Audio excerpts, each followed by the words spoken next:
Olá, seja muito bem-vindo, muito bem-vinda a mais um podcast da Educação Adventista. Hoje nós vamos falar sobre um tema de extrema importância e nós vamos contextualizar ele aqui logo no começo. Você sabe que a pandemia ela alterou completamente a rotina das famílias. As crianças que iam para a escola ficaram presas dentro de casa. As famílias que ainda tinham algum tempo de conviver ficaram sobrecarregadas com trabalho online, aula online, tarefas da casa. E o que aconteceu com o desenvolvimento das crianças nesse período? Isso é o que você vai descobrir no podcast de hoje. E eu não vou falar sobre isso sozinha, é claro. Eu sou aqui a Lilian Larroca, host desse podcast. O meu co-host é o pastor Enildo, que é o diretor responsável pelos 16 colégios da região central de São Paulo, da rede de educação adventista. Mas eu tenho aqui comigo uma especialista para falar sobre esse tema para você. Eu estou falando com a doutora Renata Donadelli, ela é fonoaudióloga, especialista em fluência e linguagem e também criadora de um curso especial para as famílias, que é o curso Orienta a Mamãe. A gente vai falar mais sobre isso. Então, fique atento, já manda para suas amigas, para os seus amigos esse vídeo para eles saberem como que a pandemia afetou o desenvolvimento das crianças e como que a gente pode corrigir isso a partir de agora. Doutora Renata, seja muito bem-vinda. É um prazer receber você aqui. Obrigada, Lilian. E então, eu estou fazendo uma suposição ou é isso mesmo? Existem estudos já que comprovam que as crianças tiveram seu desenvolvimento afetado na pandemia? Existem muitas pesquisas e cada vez mais continuam os estudos, porque ainda continuam os efeitos de tudo isso.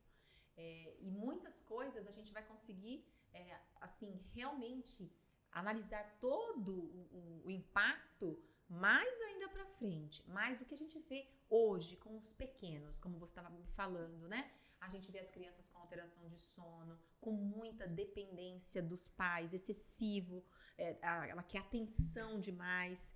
A criança teve que conviver em ter o pai em casa não disponível, a mãe em casa não disponível, porque ela estava em casa, mas estava trabalhando, né? Então, são vários sintomas, regressão, a gente percebe crianças que tinham deixado de chupar chupeta, por exemplo, voltaram a chupar, deixado as fraldas. Então, a gente observa, não só nos pequenos, até nos adolescentes, né? Eu tenho duas filhas, uma adolescente e uma menor. Eu observei isso, né? Porque foi uma situação muito diferente. Sem dúvida, a gente percebeu uma alteração completa na rotina. E eu te digo mais, Renata, até os adultos também sim, estão meio abalados. Só que na criança isso vem de uma forma muito forte, né? Tem alguns comportamentos que revelam isso logo de cara, assim, pra gente. Mas que às vezes, por a gente estar nessa situação de pandemia, a gente não percebe tanto. Sim, é que a criança, ela não tem os recursos que nós adultos temos. Né? A gente sabe que foi algo totalmente imprevisto e a gente sabe como era antes, como pode ser, a gente pode se reinventar. Agora, uma criança, ela depende da reação dos seus pais, né? Então, a gente sabe que tem família que conseguiu se estruturar de uma melhor forma, todos sofreram impacto, mundialmente. Não tem ninguém que diga que não sofreu. Uns mais, outros menos. Sim. E essas crianças também. Então, a gente precisa realmente, é muito importante, parabenizo vocês dessa iniciativa, porque a gente precisa orientar essas famílias. Doutora Renata, você citou aí, né, alguns desses sintomas, né? Mas tem mais. Que outros comportamentos e sintomas a criança, em especial, sentiu durante esse período de pandemia? É a desatenção da criança, né? Porque como é que foi a rotina dessas crianças? A maioria ficou em telas. Aquelas que não estavam, precisavam estar. Uhum. Eu lembro da minha filha, 3 anos e meio. Eu tive que pôr minha filha na frente do computador para ter aula online, né? Também da rede adventista, claro, ela estuda. Então, assim, e parabenizo a rede adventista que rapidamente conseguiu se estruturar, né? E desenvolver o seu conteúdo mesmo à distância, auxiliando os pais. E a minha filha aprendeu as vogais, os números, ela não sabia nada, tudo online, né? Mas a gente teve o que aconteceu, como você falou, quais os outros sintomas? O uso excessivo de telas, ele causa alterações no sono, aquela ansiedade da família, não sabe o que vai acontecer, então deixa a criança insegura. Muitas crianças começaram a fazer mais xixi na cama, né? Então, assim, tivemos vários impactos, uma fala mais infantilizada, os impactos na própria educação, aquela criança estava se empenhando para a escrita, e a gente sabe o quanto a socialização é importante, mas elas estavam sendo privadas. Então, assim, são inúmeros os sintomas ainda que a gente tem para avaliar, viu? Quando você falou na abertura, você usou uma palavra que eu acho muito forte quando a gente fala de criança, que é regressão. Pro pai, pra mãe que tá em casa assistindo a gente, que não sabe o que é isso, quais são alguns sintomas de que a criança regrediu no seu desenvolvimento, né? Algo que ela fazia, e aí ela não faz mais. E voltou para uma etapa anterior. Uma etapa anterior, exatamente. Eu tenho muitos relatos de mamães que falavam que o filho falava mamãe, papai, e depois não fala mais. A gente tem eu recebo, né, eu tenho um trabalho grande nas redes sociais, então eu recebo assim milhares de mensagens de mães relatando a mesma coisa. Parece que é a mesma mãe relata a mesma coisa. Ficou muito em tela porque ela tinha que trabalhar e a televisão ou o próprio celular dela acabava dando para a criança. E muitos achavam que estava pelo contrário, estou ajudando, já que ele está preso dentro de casa, ele está quietinho, né? Ele está aqui dentro, ele está seguro. Só que a criança, ela perde muito em ser só telespectador, né? Ela é passiva. A gente não pode só receber, né? A criança precisa interagir, né? Ela tem que ter, inclusive com os pares, né? Porque a interação da família com a criança é super importante, mas a interação dela com outras crianças da mesma idade também é fundamental. Exatamente. Renato, você trabalha com dificuldade na linguagem. Sim. O que estas dificuldades, ou a dificuldade na linguagem, em um grau assim maior ou menor, pode afetar também as outras áreas da criança? Porque a gente que trabalha na educação não vê só na dificuldade desses alunos na linguagem. Mas no teu caso, que você é especialista nessa área, o que a dificuldade na linguagem, em que grau pode afetar as outras áreas também desta criança? Ou que outras áreas podem ser afetadas? Ótima pergunta. Porque muitas vezes os pais, eles veem a criança, ela não tá falando, mas ela é novinha, tem tempo para falar. A gente teve muito esse atraso por conta do que a gente acabou de dizer, né, essa falta de convivência com os pares, né, com seus iguais, porque não é a mesma coisa quando a gente está com a criança, o nosso vocabulário, por mais que é mãe, pai, o outro da mesma idade sabe o que está acontecendo. Vai lá, pega o brinquedo, o outro tem que se defender. Não, esse brinquedo é meu. Então são experiências ricas que a gente encontra isso, né, principalmente na escola, o que a escola, a educação infantil nos oferece. Agora, essa privação nos trouxe limitações, e como você está falando assim, que impacta a linguagem?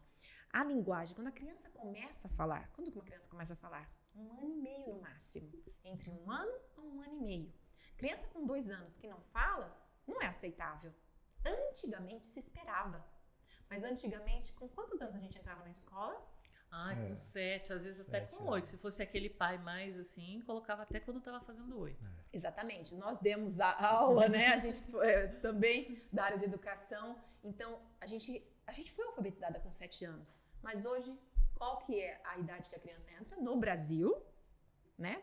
Já é obrigatório com 4 anos. Sim, A gente começa... Então, olha como que as coisas anteciparam. E as pessoas não se tocam disso. Se essa criança, com 4 anos, ela está dominando até uma certa gramática na fala dela. Ela sabe os sapatos, meus brinquedos, o gato, a gata, feminino e masculino. É intuitivo, mas ela sabe. E isso é a base para o seu desenvolvimento acadêmico. A linguagem, a fala, é a ferramenta, é o veículo para desenvolver a cognição, o pensamento lógico. Então, aí já dá pra gente entender. Uma criança que fala bem, que se expressa bem, lá na frente, lá no seu vestibular, vai refletir na sua redação, né? Impressionante, porque, olha, dá até vontade de parafrasear o Shakespeare, né? Ele diz, penso, logo existo, falo. Eu gostei, falo, logo existo. Porque, de fato, né? Sim, a fala é empoderamento. Porque quando os meus filhos começaram a falar, parece que a gente começou a descobrir o que eles realmente eram. Porque Exatamente. eles, ao começar a falar, eles expressavam o que sentiam, né? Então, muito interessante essa questão da linguagem. Confesso que eu achava que a linguagem era um compartimento e as outras, né? As outras necessidades, o outro compartimento, mas parece que tem uma ligação aí. Vou te dar um exemplo. Uma pessoa que só sabe uma língua, por exemplo, português. Se você sabe o inglês, não amplia, Perfeito. você tem um mundo de possibilidade. Você não vai ter só a sua cultura do seu país. Pelo contrário, né? Eu falei o inglês porque é uma língua mundial. As oportunidades de trabalho não aumentam para essa pessoa? Então, linguagem é tudo. Linguagem é poder. Então, eu saber me expressar. Quem é que é escolhido numa entrevista? O que se comunica bem. O que se comunica bem. O que vende a ideia dele, o que vende o currículo dele. O outro pode ter até um ótimo currículo, até melhor que ele, mas se ele se expressa, dá segurança, ele é impressionado. Então, tinha aquele outro slogan, o mundo veste melhor, o mundo trata melhor quem se veste bem, mas o mundo trata melhor quem fala bem. Quem se comunica. Quem se comunica bem. Já dizia, né, aquele grande apresentador lá, né? Isso. Quem não se comunica, se estrumbica. Então, é isso. Uma criança, você já percebe, Lilian vai concordar comigo, porque já estivemos em sala de aula. Os líderes da sala. Sim, perfeito. São os comunicativos. Não são aqueles que são escolhidos para ser o líder do time, é aquele que vai liderar. A gente percebe isso, a coordenadora de escola percebe aquele que vai desde o primeiro ano, ele é o representante de classe. Então, a comunicação, ela é muito poderosa. Eu queria te dar até um outro exemplo. Eu trabalho com mamães, com a criança com atraso na fala. Às vezes ela até está numa idade que não é nem considerada atraso, mas não está falando tanto quanto a idade. Quando a gente adequa isso, os benefícios de trabalhar a linguagem são muito maiores do que só a linguagem. As mães referem, meu filho ficou mais carinhoso. Por quê? Isso é muito comum as professoras verem. Crianças que bate, criança que morde, ela quer se expressar. Criança birrenta, ela só tem um choro para se expressar, então ela se joga no chão. Agora, se a criança fala, o que ela vai falar? Ah, mãe, mas me dá isso aqui. Ela argumenta. Então, veja o poder. Então, vai nos outros ambientes que tiver também, ela negocia com as outras crianças, em vez de partir para agressão, partir para algum tipo de comportamento antissocial, né? Ainda na linha das frases, né? A gente se empolgou aqui. Eu me empolguei. Tem um a canal que usa, né? É um canal que usa assim, né? O que move o mundo não são as respostas, são as perguntas. Mas só pode perguntar quem fala, né? Boa, quem desenvolveu a fala. Então, muito interessante, muito interessante. E é importante a gente lembrar para a mamãe que está lá do outro lado que a linguagem ela é a avenida que leva a gente para todos os outros conhecimentos. Então, na matemática, por exemplo, existem coisas que são empíricas, que são do dia a dia. Uma criança vai abrir o seu armário, se você já teve uma criança pequena, você sabe que ela faz isso mesmo, ela abre o seu armário e coloca um pote menor dentro de um pote maior. Ok, isso aí, ela está começando a desenvolver o raciocínio lógico. Só que para ela aprender matemática lá na escola, ela vai precisar transformar essa experiência empírica em conceitos que ela consegue expressar pela fala, pela escrita e depois pelos sinais. Então, ela vai aprender maior e menor, ela vai aprender os critérios de comparação do pertence e do não pertence. Então, se ela não desenvolver bem a linguagem, ela fica sem acesso às outras áreas do conhecimento, ou tem um acesso muito pobre, muito empírico e não caminha para abstração depois. E linguagem é mais amplo do que só falar. Nós temos a linguagem gestual, verdade, a entonação, velocidade. Uma pessoa fala muito rápido, né? Então, se eu falo muito baixinho, aquela pessoa é tímida. Ela é tímida ou não foi desenvolvido se expressar bem? Professora, vamos colocar aqui a escola nessa equação, né? O que a escola pode contribuir para o desenvolvimento de uma criança, por exemplo, na questão da linguagem? Parece uma pergunta tão óbvia, né? Mas você que trabalhou com escola, hoje trabalha mais com os pais, parte clínica, com as famílias, orientação. parte clínica, né? O que a escola pode fazer mais? Eu vou até pegar uma carona aqui na pergunta dele antes de você responder. Porque, assim, às vezes a criança volta para casa, vamos pensar numa criança de educação infantil, 3, 4, 5 anos. Ela volta para casa e a mãe fala para ela, o que você fez hoje na escola? Eu brinquei. Aí no outro dia a mãe pergunta, o que você fez na escola? Ela, eu brinquei. No outro dia a mãe pergunta, mas você brincou? Ela fala, não, a professora contou uma história. E o que mais? Cantou uma musiquinha. A mãe fala, poxa, eu tô pagando escola para essa criança brincar, a professora contar a história e cantar musiquinha. É isso mesmo? O que tem por trás dessa brincadeira, dessa história e dessa musiquinha? Pois é. Aí são os objetivos da educação infantil, né? E muita gente acha que a educação infantil tem que logo pegar a caneta e escrever e fazer muita letra. Encher caderno. Preencher o livro. E o que mais a gente precisa é uma professora com essa visão, que faça com que a criança aprenda brincando. Ela acha que ela está brincando, porque a criança conhece o mundo brincando. Então, a escola tem esse poder maravilhoso de ensinar de uma forma lúdica, através de atividades que é tão gostoso, que a mãe devia ficar feliz, que o filho voltou feliz, né, da escola porque ele brincou. E no brincar, a gente conhece o mundo. No brincar, ela vai aprender o raciocínio lógico, ele vai aprender no cantar, na historinha, né, ele vai aprender. A mãe, quando vê o filho falando da historinha, fique feliz, porque seu filho já está trabalhando como ele vai fazer redação lá na frente. Né? Ele está trabalhando o reconto de uma história, por exemplo. Eu estou trabalhando como me expressar para uma entrevista depois, porque eu vou ter que contar a história da minha vida, né? Eu vou ter que contar os meus objetivos. A criança, às vezes a mãe fica brava, porque brigou na escola. É ótimo que a criança tenha conflitos na escola, porque são oportunidades dela trabalhar essa inteligência emocional, o raciocínio. Como é que ela vai se defender? O amiguinho empurrou. Aí a mãe não tem que ir lá para ficar. A mãe tem que ensinar o filho a se defender sem violência, se pontuar. Não gosto disso. Né? Então, tudo isso são oportunidades maravilhosas que a escola pode fazer. Como a gente estava pensando aqui, né, na brincadeira, na história. Às vezes chega em casa, a professora manda lá, nós vamos brincar de rima. Brinca de rima com o seu pai, com a sua mãe. Bola rima com cola. Aí a mãe fala, veio uma coisinha lá, uma brincadeira. Gente, rima é a coisa mais importante da alfabetização. Consciência dos sons. Então eu percebo cola, mola, bola. Então uma criança que ela é dos 3, 4 anos, trabalha com isso, eu fiquei encantada. Minha filha tem 5 anos, ela chegou falando, mãe, o rato roeu a roupa do rei de Roma, né? Já não é rima, é aliteração, faz parte da consciência fonológica.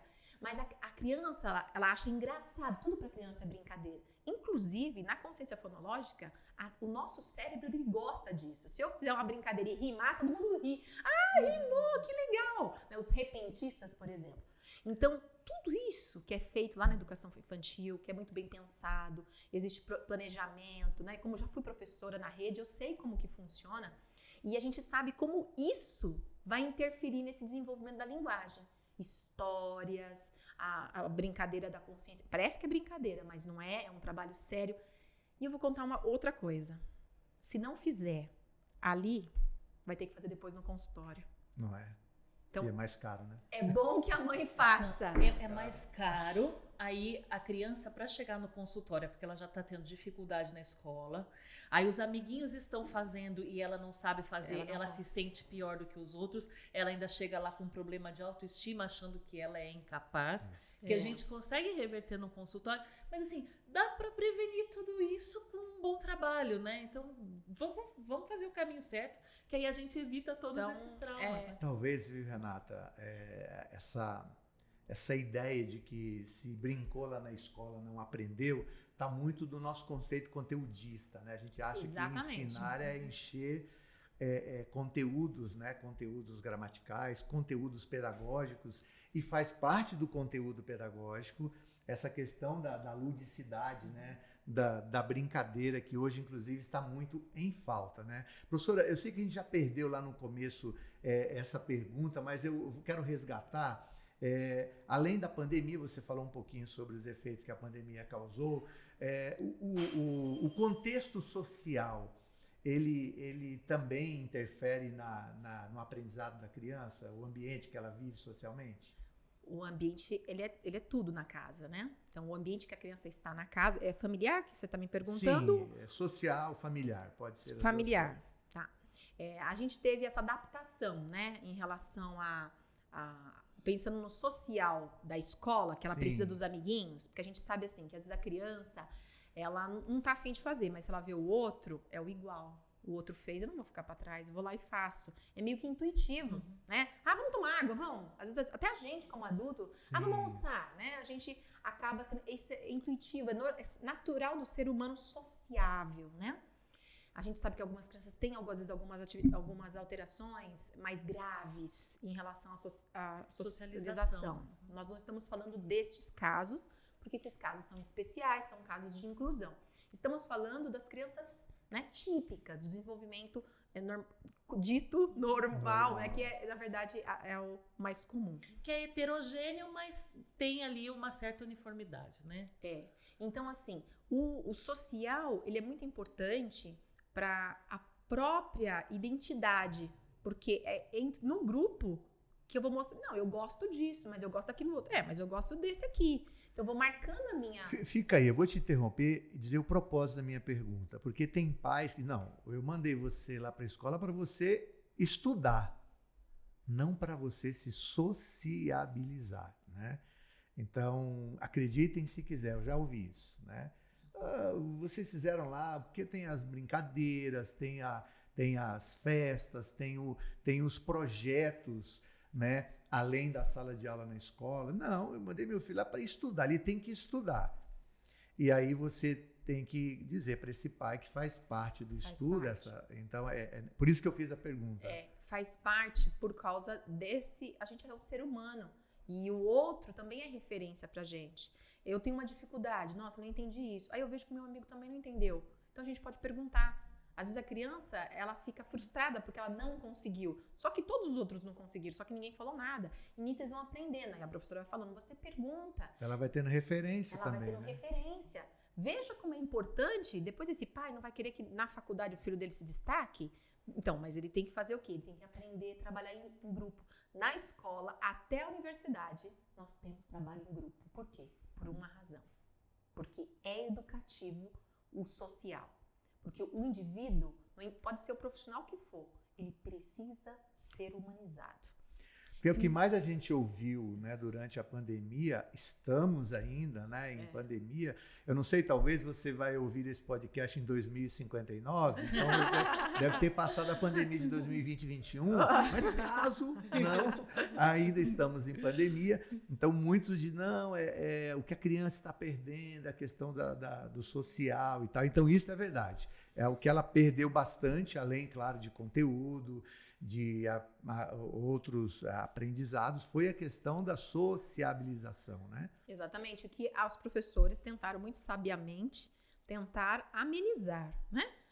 Com a participação dos pais. A gente nunca teve tanto uma mãe do lado de um filho estudando. Minha mãe nunca ficou do meu lado, né? Não mesmo. E eu fiquei do lado da minha filha. Então, e aí valorizamos ainda mais o professor, né? E como ele conseguia dar conta de tudo aquilo online. Então, é essencial esse trabalho da socialização. É muito interessante do indivíduo se entender no grupo. É extremamente importante. Não só academicamente, mas emocionalmente e como indivíduo na sociedade. Por exemplo, você falou que a gente tem trabalho em grupo desde a educação infantil até a universidade. E, na verdade, no último podcast que nós gravamos, nós recebemos aqui um empresário falando de empreendedorismo. E uma das coisas que ele colocou foi o quanto que é necessário a gente trabalhar em grupo quando a gente vai empreender. Porque Exatamente. Você nunca vai fazer tudo sozinho. Você sempre vai depender, mesmo que você esteja liderando, do trabalho de outras pessoas. Se você não está liderando, se você tem outros colegas, você vai depender dessa atuação do conjunta time, para ter um resultado. da equipe. Então, e outra coisa, né? A questão de que a socialização, além do aprendizado de trabalhar em grupo, ela vai proporcionar desenvolvimento, porque é assim que o cérebro é estimulado. Então, uma coisa que é interessante a gente pontuar é que, às vezes, em casa, principalmente hoje que a gente tem muito filho único, né? A gente que é mãe, às vezes, acostuma a fazer as coisas pelo filho, Então, hoje eu preciso amarrar os calçados no meu filho, porque ele tem 1 ano, ele tem 2 anos. Só que o tempo vai passando e eu continuo amarrando. E aquilo se tornou tão habitual para mim que ele já tem plena capacidade de amarrar o sapato e eu continuo amarrando, porque já virou um piloto automático. E aí, quando você se toca, de repente você sai com a amiga e você vê o outro, o filho da amiga, amarrando o sapato. Você fala, vou ensinar o meu. Veja como Ou que se ele estiver na escola, ele vai ver os outros fazendo. Vai pedir A professora vai ensinar. Porque a professora, às vezes, tem mais essa noção, que ela tá com várias crianças, do que a gente que tá com 1, 2 crianças em casa. Eu falo porque eu sou filha de mãe único. Aliás, eu sou mãe de filho único, gente. Isso. Então, assim, às vezes, no coletivo, tem mais essa noção. Sim. Não, ele já pode fazer. E acaba instigando a criança a fazer. Porque ele vê que o outro consegue. Ele vai falar que ele não consegue. Ele vai tentar também, né? Exatamente. Aí o papel da escola é muito importante, viu? No meu caso, que sou pai de todos os filhos, não de um só, né? Eu já contribuí com Deus e enchi a terra, né? Eu acho que eu tive mais de um para isso, para que o outro amarrasse o sapato do outro. Né? Mas dentro do contexto ainda da escola, doutora, qual a importância da escola para o desenvolvimento, então, destas, eu diria assim, né?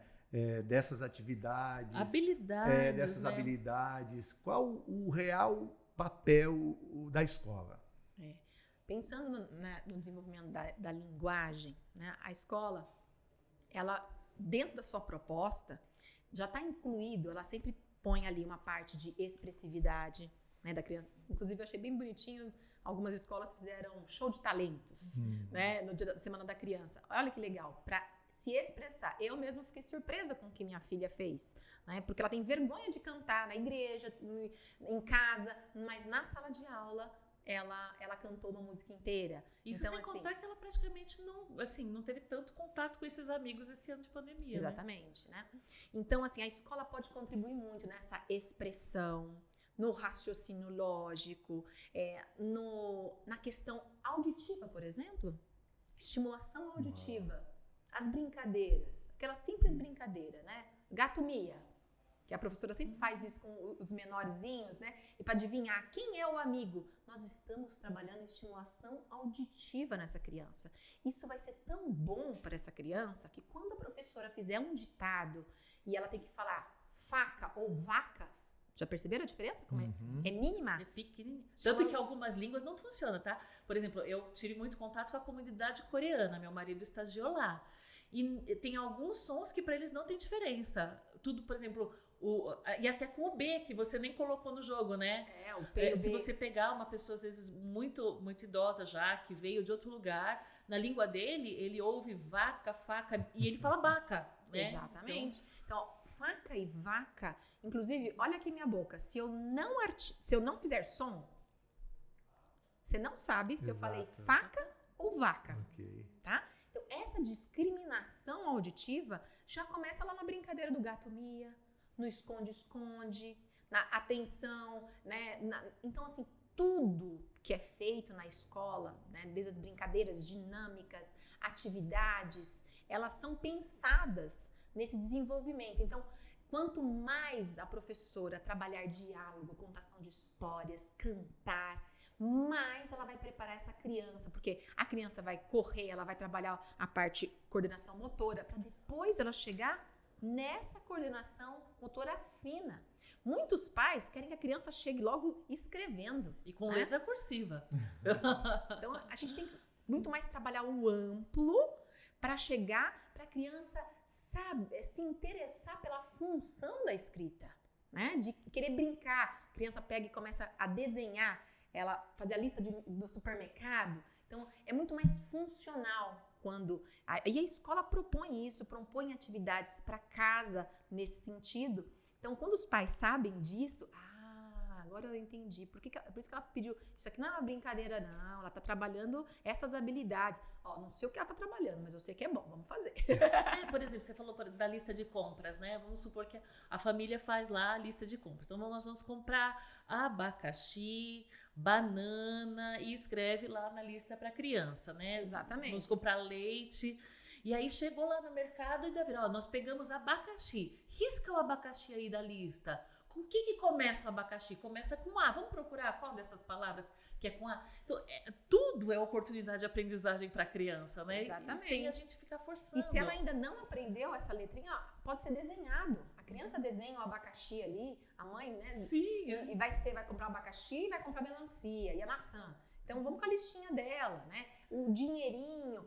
Essa parte que parece tão brincadeira, mas é seríssima. Porque ela está aprendendo a viver. E quando a gente desassocia, aí que para a criança fica difícil, né? Meninas, um dos embates que a gente teve, né, durante a pandemia era essa questão da tecnologia, né? A tecnologia, aliás, ela serviu e se presta um bom serviço até hoje, sem dúvida, não vai sair mais, faz parte do cardápio do ensinar, do educar.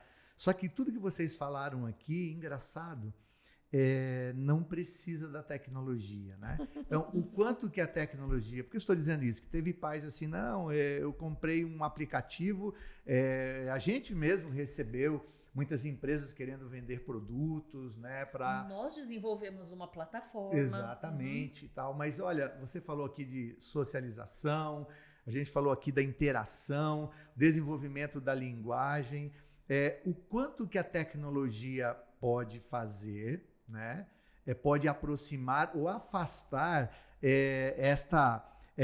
esses dois elementos aqui, né? O aluno e a escola. O quanto que ela pode contribuir com a linguagem ou não.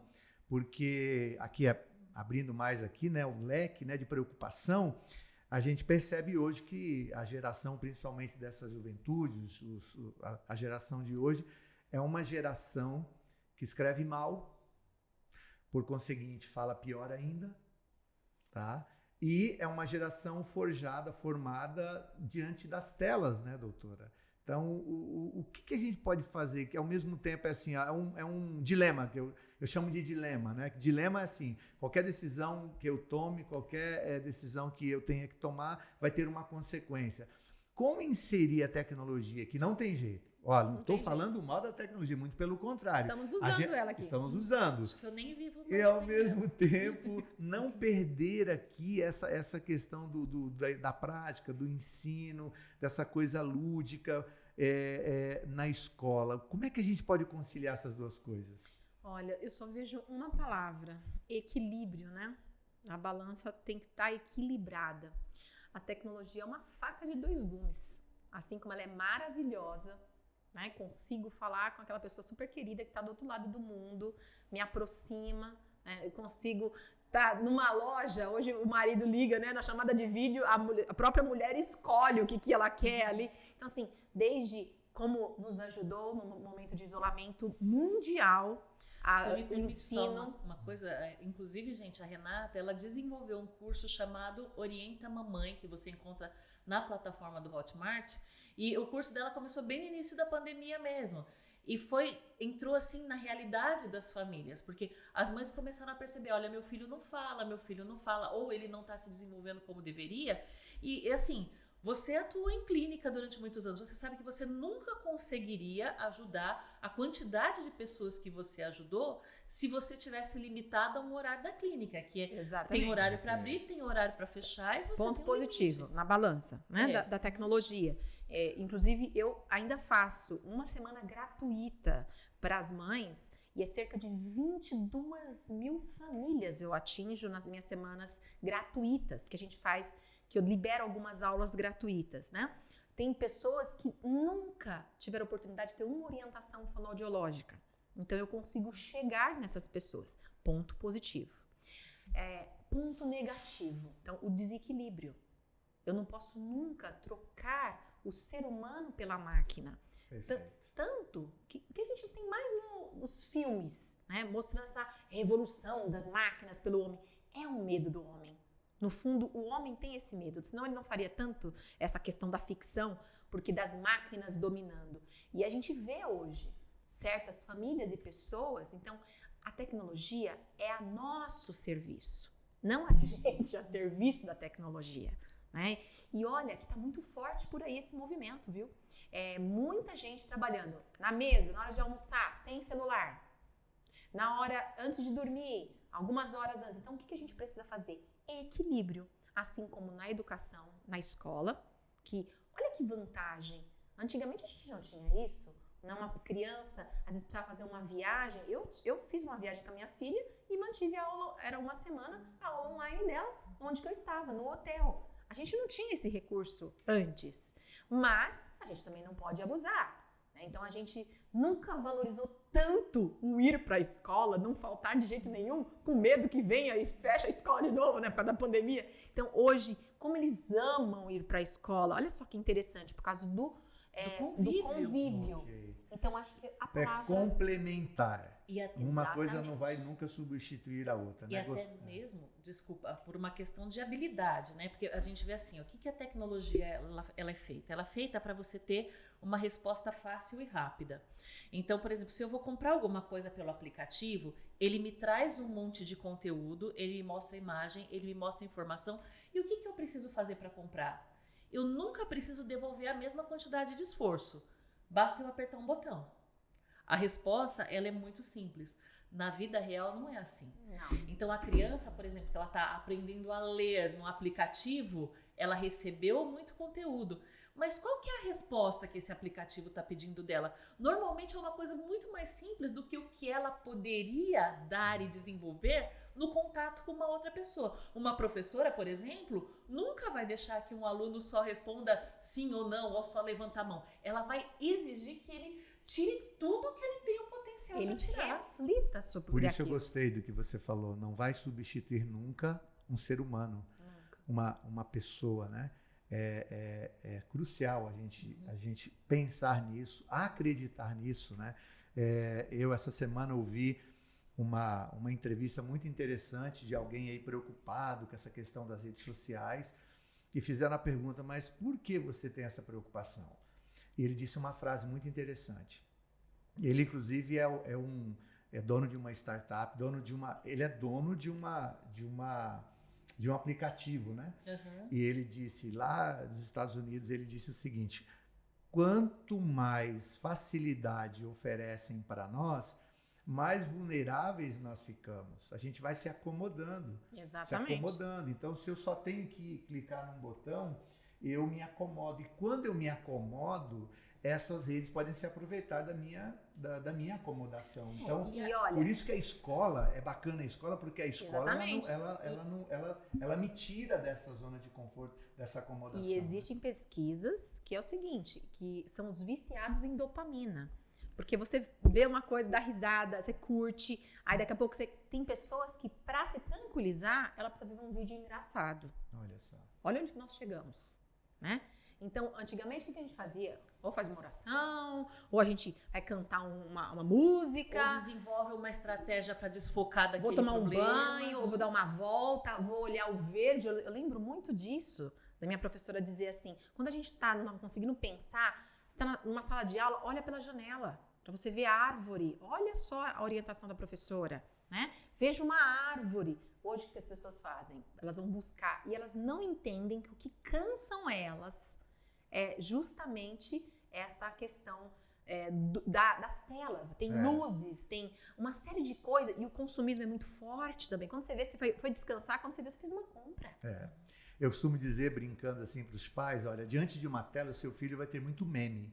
Diante de uma professora, ele vai ter muito ensino, né? Tem uma professora dentro da sala de aula que fica o tempo todo fazendo memes, né? Sim, e outra coisa também que a gente precisa pensar é que a mente se desenvolve quando ela resolve problemas. Exatamente. A mente não se desenvolve na zona de conforto. Para eu me desenvolver, eu preciso tentar fazer algo que eu ainda não consigo fazer de forma confortável.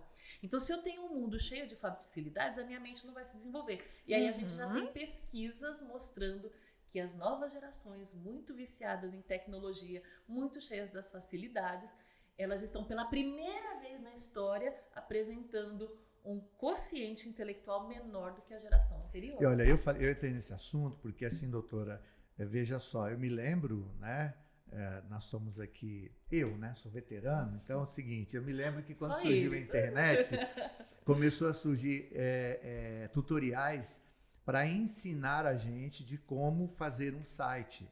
Hoje já tem sites que te dão um site pronto. Eles não ensinam mais você como fazer um site, eles te dão um site. Você compra Uma lá, ferramenta já vem que pronto. Eu me lembro que... Você tinha que fazer a comida, né? Agora você manda, já vem pronta. Então, o ser humano vai perdendo o quê? O passo a passo do fazer. O que aconteceu quando tem queda de energia? A pessoa fica desestruturada, porque tudo na casa dela funciona, até o fogão para fazer uma comida precisa de energia. Então, você veja como que a tecnologia tem o seu lado bom, mas a gente não pode só depender disso. Se você não tem aquele hábito de comer uma fruta, por exemplo, você poderia comer uma fruta naquele momento, já que não dá para cozinhar outras coisas. Mas o ser humano está tão acostumado a receber tudo pronto, Pois é. e isso... E não valoriza o fazer, né? Eu, nessa pandemia, eu aprendi a gostar mais da cozinha. Não aprendi a cozinhar, gente, mas aprendi a gostar da cozinha. E Você nesse fim de aprendeu a semana- lavar a louça, já é um Não é? grande passo. É isso Pois aí, olha só, hein? A bancada feminina aqui.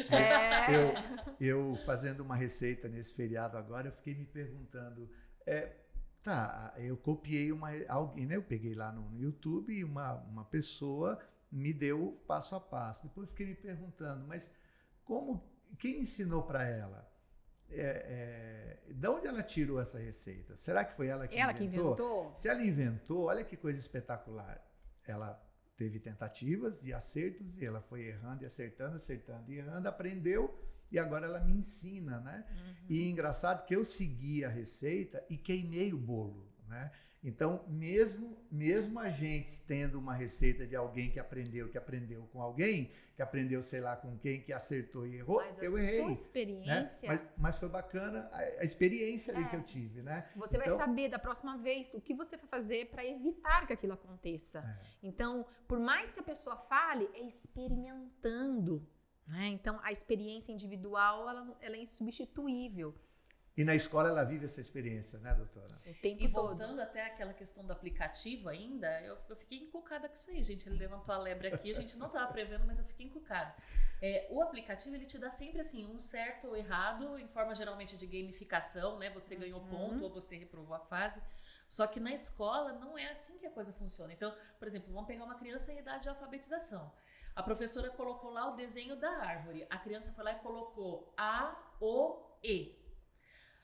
A professora vai olhar para aquele A, O, E, ela identificou que essa criança está ainda em uma fase do desenvolvimento da escrita, que ela criou uma hipótese de que cada letra ela tem um pedacinho de fala.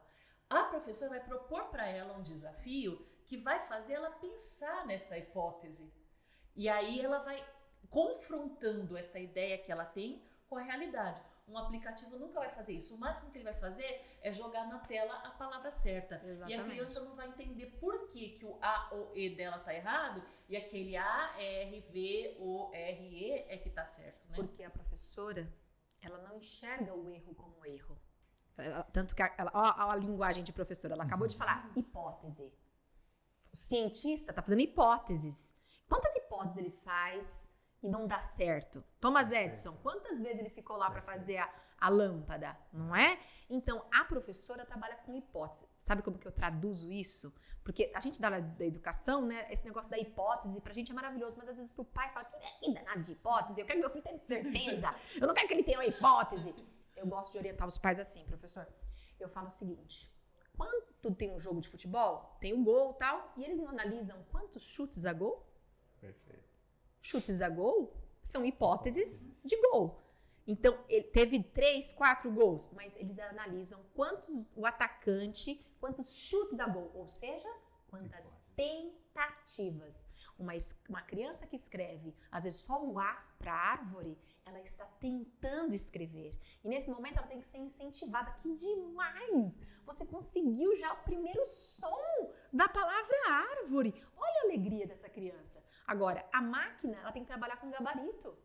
Ela vai ter que dar errado ou certo. Então, essa é a diferença do professor. Mesmo, a gente viu isso no online. O professor ao vivo ou assistir a gravação. porque no ao vivo o aluno podia interagir. Olha só. Bom, estamos chegando no final aqui, professora Lilian. Eu só preciso, antes, ajudar, assim, como a gente tem a mamãe lá do outro lado, Sim. que ficou com essa criança dentro de casa o tempo inteiro, às vezes ela não tem muita referência do que é um desenvolvimento normal ou não para essa criança. Então a doutora Renata, ela vai ajudar a gente e a mamãe que está lá em casa, e ela vai pontuar pra gente o que é normal, por exemplo, numa fala de uma criança de 3 anos, de 4 anos, de 5 anos. O que eu, como mãe, posso esperar dessa criança para entender se ela está dentro do patamar esperado de desenvolvimento, se não, e como é que eu posso buscar ajuda. Tá. Então, lembrando que eu vou fazer aqui, eu vou dar orientações, não é uma avaliação. A avaliação a gente precisa aprofundar. Mas para a mãe ligar aquele alerta, né? A luzinha do alerta.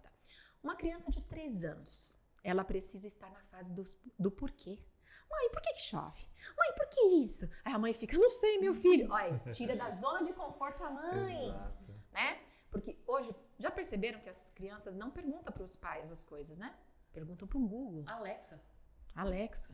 Né? As crianças pequenininhas, elas aprendem, elas fazem o microfone lá e pro Google. Google, onde boneca bebê live. Aí aparece ali as opções. Então, ela já faz uma busca antes de escrever, né? Ela faz por comando de voz. Agora, o que a gente precisa, então, fazer? Uma criança de 3 anos, ela precisa dialogar, argumentar. É a fase do porquê. Não esqueçam disso. Por quê? Por que isso? Então, ela vai ter uma fala que todos compreendem. Se uma criança tem 3 anos e não estão compreendendo a fala, precisa fazer uma avaliação específica. É simples, porque o profissional vai dizer, tá dentro da idade, isso é esperado ou isso não é esperado. Então, a gente não tem que ficar aguardando. 4 anos, essa criança, ela tá já dominando muito mais uma gramática. Ela já está preparada para aprender o próprio nome dela. Então, nos 4 anos, existe a introdução de uma nova linguagem, agora a linguagem escrita. Claro que são as noções, as primeiras noções, né? E precisa ser lúdico para essa criança. É muita música, é muita brincadeira, mas que está já introduzindo essa função da escrita. E essa criança, na parte de linguagem, de cognição, ela está em pleno desenvolvimento. 4 anos é aquela criança que inventa coisa. Fala, nossa, de onde que ele inventa? Porque a imaginação dele está a 1000 por hora. E é ótimo que ele invente. Como é que depois você vai querer que ele invente frases, que ele invente uma história para fazer uma redação? É ali, na educação infantil. Por isso que é importante que essa criança, né, esteja ali na escola. Aí, aos 5 anos, essa criança já está começando a ser alfabetizada, porque aos 6 é alfabetizada. Exato. Né? Então, assim, essa criança, ela já está tendo muitas noções, ela já tem noção de dinheiro, não que ela saiba o troco, mas ela sabe que é débito ou crédito. Vocês já viram as crianças que sabem o CPF dos pais? Sim. Ninguém ensinou, porque escuta falando no caixa, né? Então, as nossas crianças... Fala, não tenho dinheiro. Mãe, passa o cartão. Passa o cartão. Antes era cheque, agora a gente não trabalha mais com cheque, né? Então, assim, é esse domínio que uma criança tem que ter. E muitas vezes a mãe não tem noção, os pais não têm noção e joga tudo isso para a escola, o quanto que a família precisa oferecer. Perfeito. Né? Eu tive contato com uma pessoa que a criança estudava 12 horas por dia. Estava na escola 12 horas. Ninguém estuda 12 horas. Ninguém estuda. Nem adulto. Nem adulto. Eu virei pra mãe, a criança não fala, uma criança de 2 anos.